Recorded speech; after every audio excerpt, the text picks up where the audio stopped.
Oh man. Ooh, ooh, ooh, ooh, ooh. Why am I stuck when other people keep passing me by? Dang.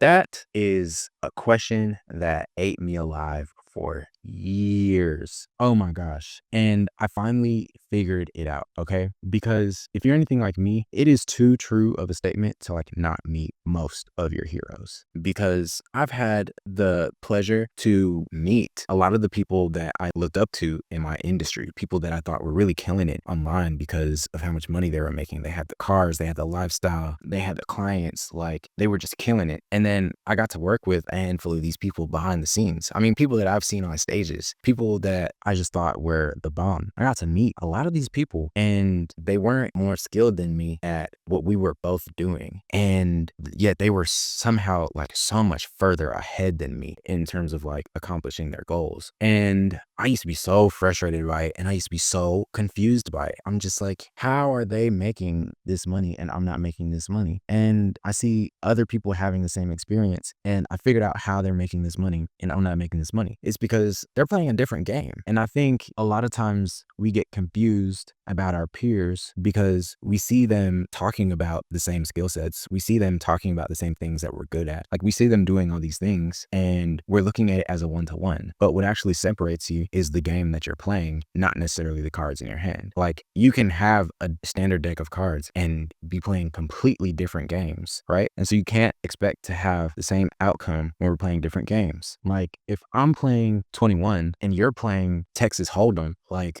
how can we even measure the wins against each other? So when I see my competition earning more than me, I had to take a step back. And actually it happened by accident because what happened is a client of mine shared an agreement that was being proposed to them by a competitor of mine. And I learned that we were charging completely differently. I was charging a fixed rate, a retainer. They were charging a percentage of the upside that they created. I was like, whoa, that makes a whole lot more sense. That's why they can flex on the internet these things that they have, things that I want. That's why they can get their clients the same results that I get my clients, but they get paid a whole lot more. Is because the game they're playing isn't the agency game. They're not playing the agency game. They're playing the publisher game, otherwise known as the growth partner game, which really, if you're attracted to being a growth partner, then you're going to love publishing because a growth partner is just a deconstructed publishing company that doesn't have all the things that make the deal even greater. So like, if you've never heard either of these terms, basically as a growth partner or a publisher, you're responsible for the growth of a business. And in my world, particularly the growth of the profit and functions of the business, then you get paid a percentage of that additional profit that you create. And so if you're feeling disillusioned, like,